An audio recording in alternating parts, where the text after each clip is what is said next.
Chapter 8. And the Lord said unto Joshua, Fear not, neither be thou dismayed. Take all the people of war with thee, and arise, go up to Ai. See, I have given into thy hand the king of Ai, and his people, and his city, and his land. And thou shalt do to Ai and her king as thou didst unto Jericho and her king. Only the spoil thereof and the cattle thereof shall ye take for a prey unto yourselves. Lay thee an ambush for the city behind it. So Joshua arose and all the people of war to go up against Ai. And Joshua chose out 30,000 mighty men of valor, and sent them away by night. And he commanded them, saying, Behold, ye shall lie in wait against the city, even behind the city. Go not very far from the city, but be ye all ready. And I and all the people that are with me will approach unto the city, and it shall come to pass, when they come out against us, as at the first, that we will flee before them.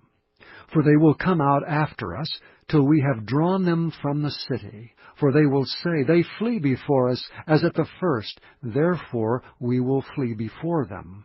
Then ye shall rise up from the ambush, and seize upon the city, for the Lord your God will deliver it into your hand. And it shall be, when ye have taken the city, that ye shall set the city on fire, according to the commandment of the Lord shall ye do. See, I have commanded you. Joshua therefore sent them forth, and they went to lie in ambush, and abode between Bethel and Ai on the west side of Ai. But Joshua lodged that night among the people.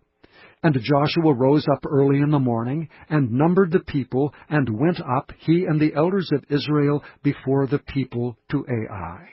And all the people, even the people of war that were with him, went up, and drew nigh, and came before the city, and pitched on the north side of Ai. Now there was a valley between them and Ai. And he took about 5,000 men, and set them to lie in ambush between Bethel and Ai on the west side of the city. And when they had set the people, even all the host that was on the north of the city, and their liers in wait on the west of the city, Joshua went that night into the midst of the valley. And it came to pass, when the king of Ai saw it, that they hasted, and rose up early, and the men of the city went out against Israel to battle, he and all his people, at a time appointed, before the plain. But he wist not that there were liers in ambush against him behind the city. And Joshua and all Israel made as if they were beaten before them, and fled by the way of the wilderness.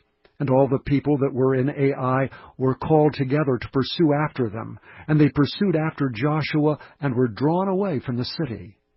And there was not a man left in Ai or Bethel that went not out after Israel. And they left the city open, and pursued after Israel. And the Lord said unto Joshua, Stretch out the spear that is in thy hand toward Ai, for I will give it into thine hand. And Joshua stretched out the spear that he had in his hand toward the city.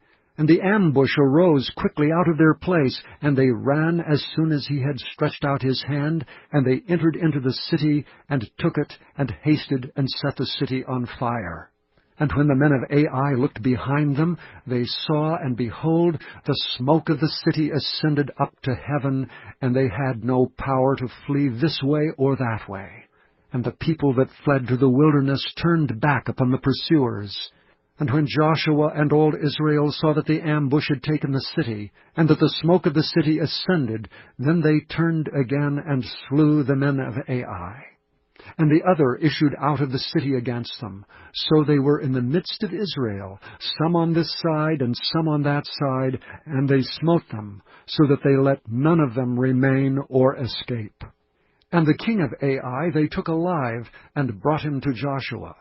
And it came to pass, when Israel had made an end of slaying all the inhabitants of Ai in the field, in the wilderness wherein they chased them, and when they were all fallen on the edge of the sword until they were consumed, that all the Israelites returned unto Ai, and smote it with the edge of the sword. And so it was, that all that fell that day, both of men and women, were 12,000, even all the men of Ai. For Joshua drew not his hand back wherewith he stretched out the spear, until he had utterly destroyed all the inhabitants of Ai. Only the cattle and the spoil of that city Israel took for a prey unto themselves, according unto the word of the Lord which he commanded Joshua. And Joshua burnt Ai, and made it an heap forever, even a desolation unto this day. And the king of Ai he hanged on a tree until eventide, and as soon as the sun was down, Joshua commanded that they should take his carcass down from the tree, and cast it at the entering of the gate of the city, and raise thereon a great heap of stones, that remaineth unto this day. Then Joshua built an altar unto the Lord God of Israel in Mount Ebal. As Moses the servant of the Lord commanded the children of Israel, as it is written in the book of the law of Moses, an altar of whole stones, over which no man hath lift up any iron. And they offered thereon burnt offerings unto the Lord, and sacrificed peace offerings. And he wrote there upon the stones a copy of the law of Moses, which he wrote in the presence of the children of Israel. And all Israel, and their elders and officers, and their judges, stood on this side the ark, and on that side before the priests the Levites, which bear the ark of the covenant of the Lord, as well the stranger, as he that was born among them, half of them over against Mount Gerizim, and half of them over against Mount Ebal, as Moses the servant of the Lord had commanded before, that they should bless the people of Israel. And afterward he read all the words of the law, the blessings and cursings, according to all that is written in the book of the law. There was not a word of all that Moses commanded, which Joshua read not before all the congregation of Israel, with the women and the little ones, and the strangers that were conversant among them.